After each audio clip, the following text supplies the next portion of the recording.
For English subtitles, simply press the subtitle button.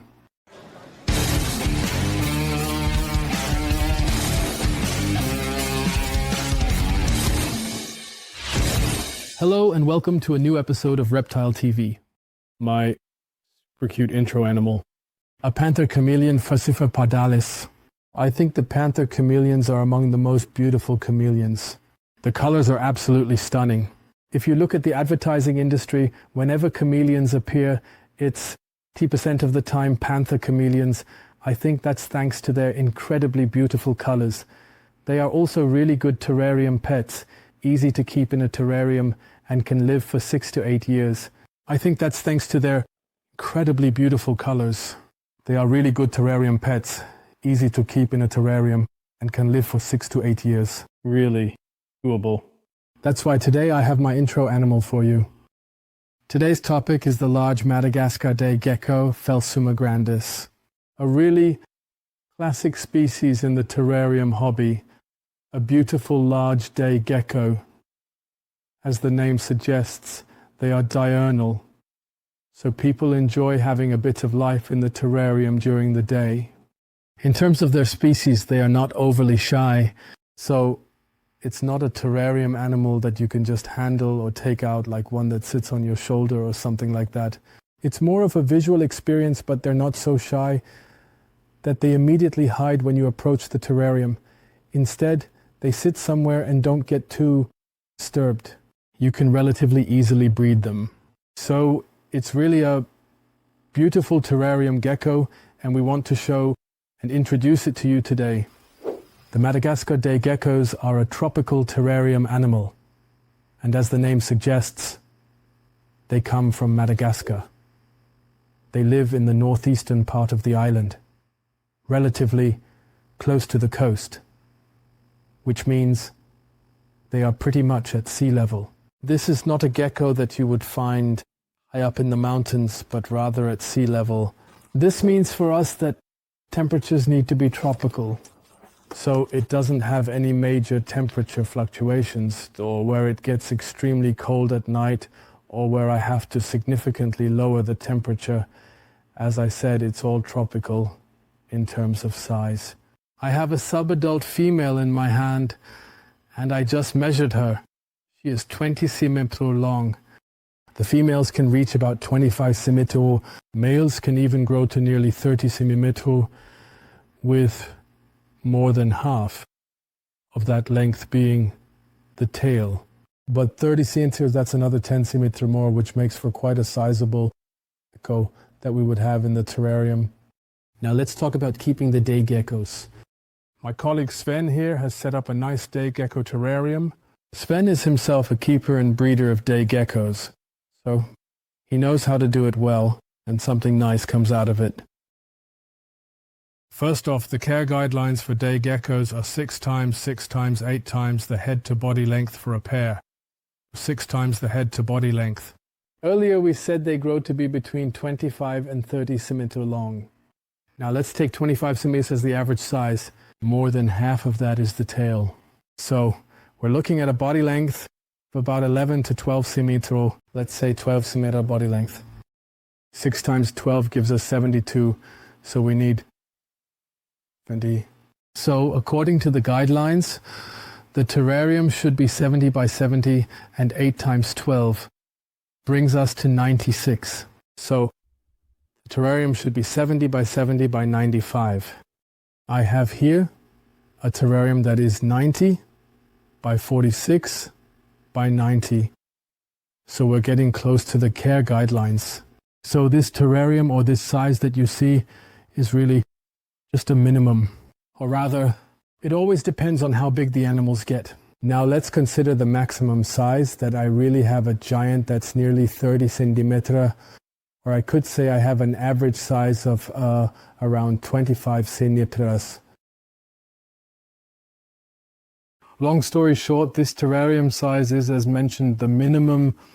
Another good size is 60x 20 centimeter. This is also a classic grandis, or a classic grandis terrarium, which you often see. And it's a bit larger in volume than this one.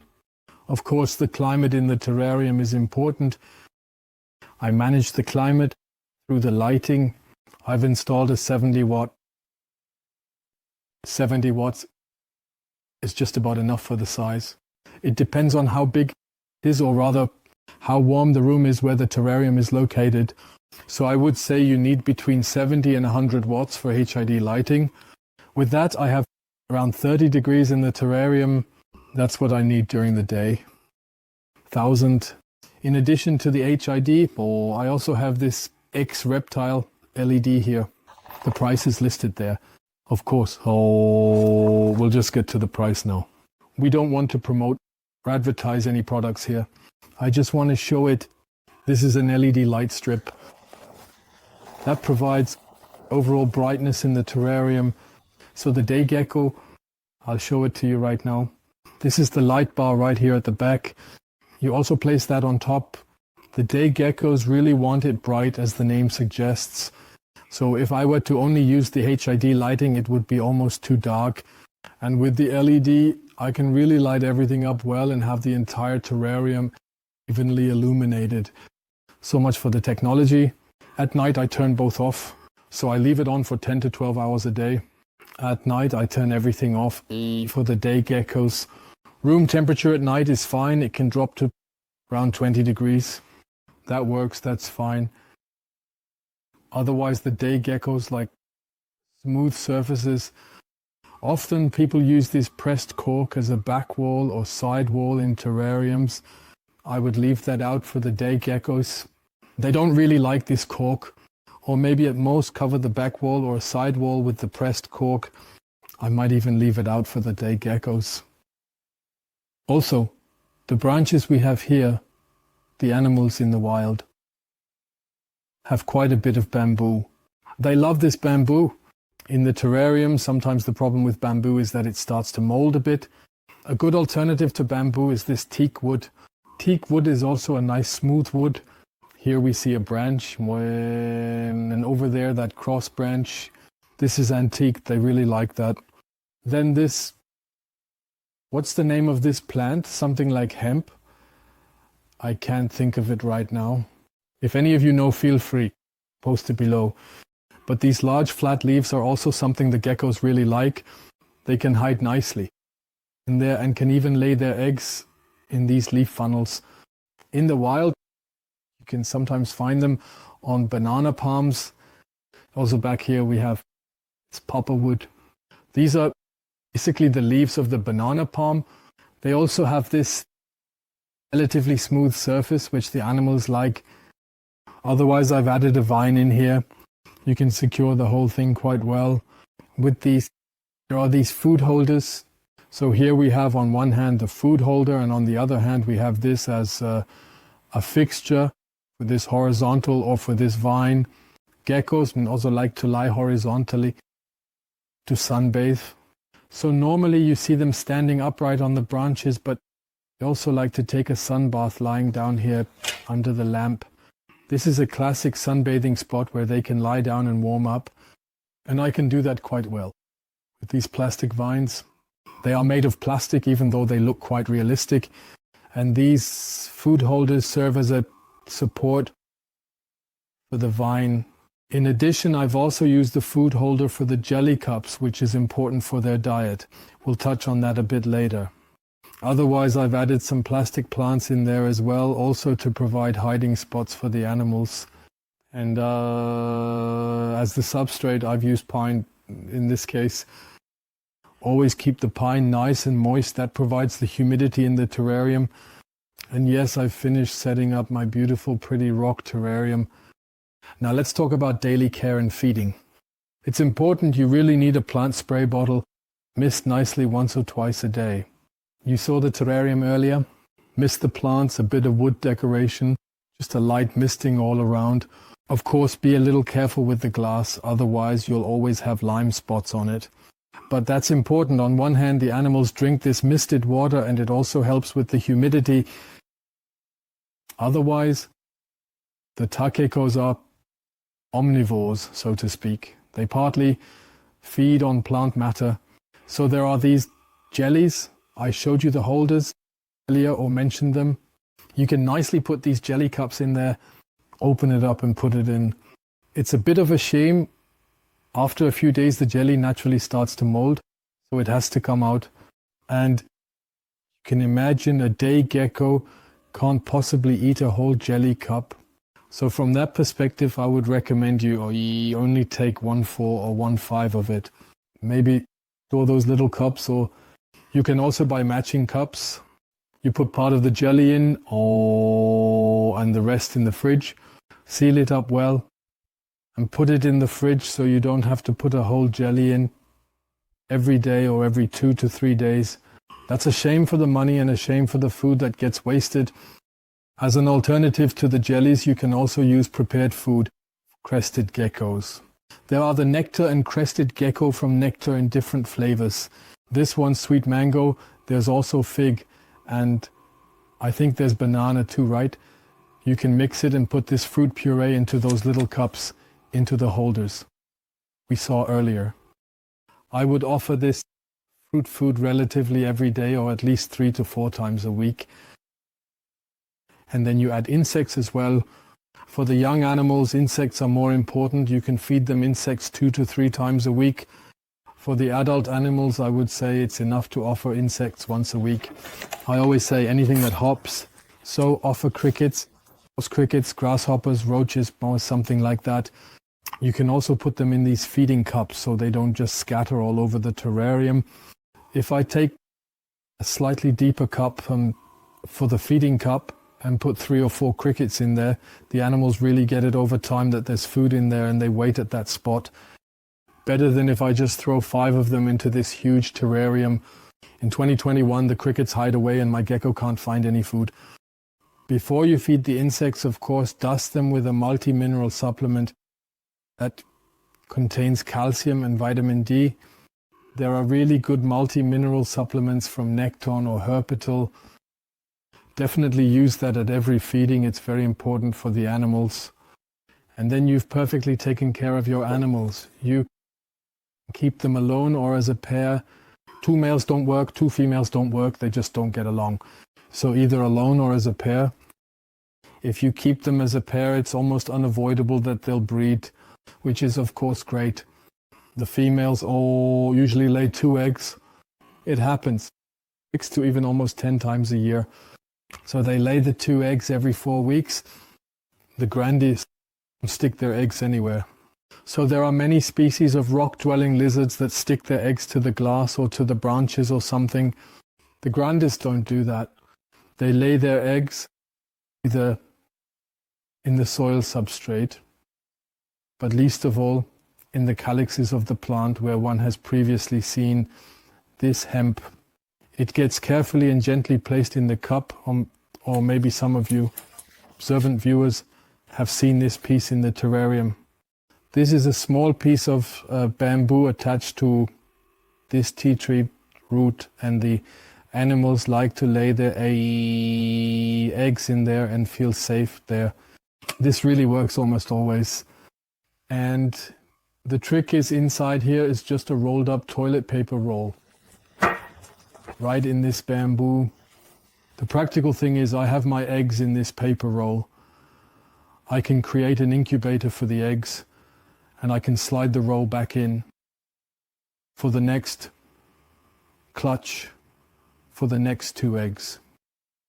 So this is really a very practical tool, thought up by my colleague Sven. That's really clever.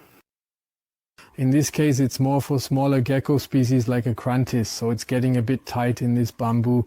So accordingly, I take a thicker piece of bamboo, cut it to size, and in this case, I secure it with cable ties. But this is really perfect. Egg laying. 2001. To have a pair, you first need to be able to determine their sexes. It's not that easy with the day geckos or the larger day geckos, especially not with juveniles. So with adult animals, it's actually relatively easy. In adult animals, the males have 2 relatively pronounced rows of preanal pores here, femoral pores. So preanal pores are located above the cloaca And femoral pores are those on the lower legs, on the femurs.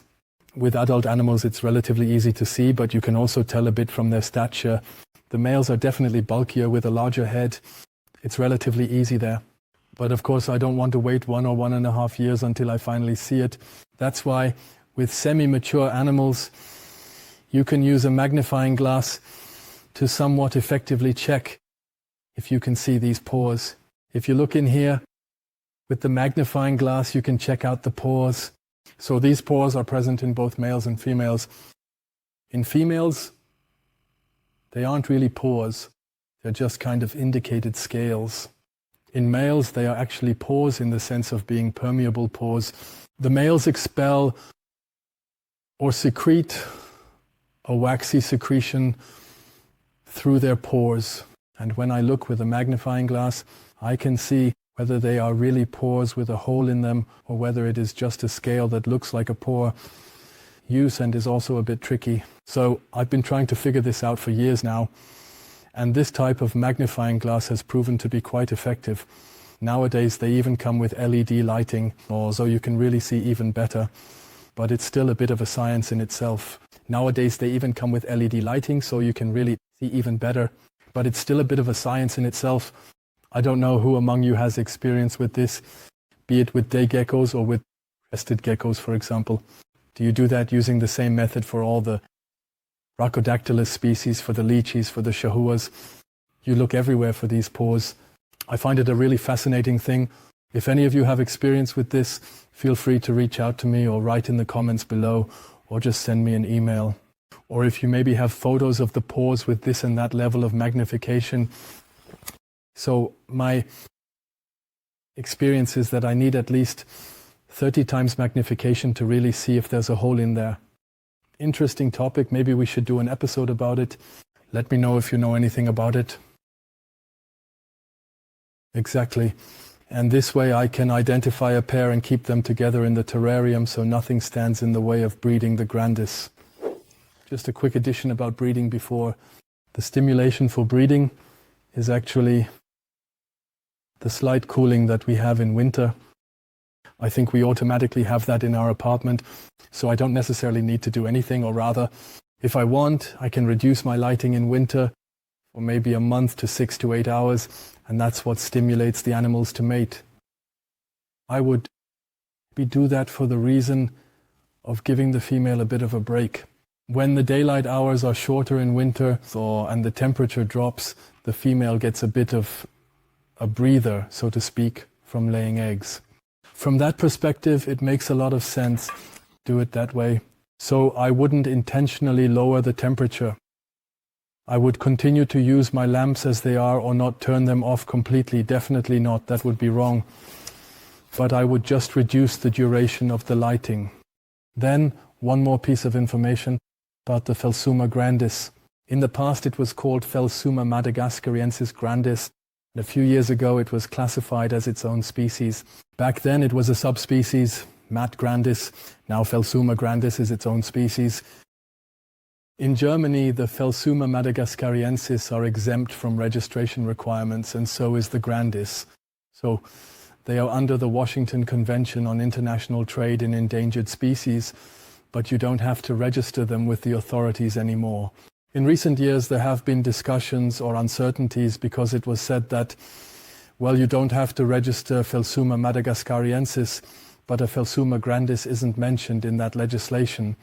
About a year ago, the Federal Agency for Nature Conservation in Bonn decided on this and said, of course, if the nomenclature changes, it doesn't change the fact that there are plenty of Phelsuma grandis in the terrarium hobby and that the population is secure so far, and that's why the animals do not have to be registered, because in fact I don't know, the background is that the monitoring or something in this case is not actually indicated, to put it that way.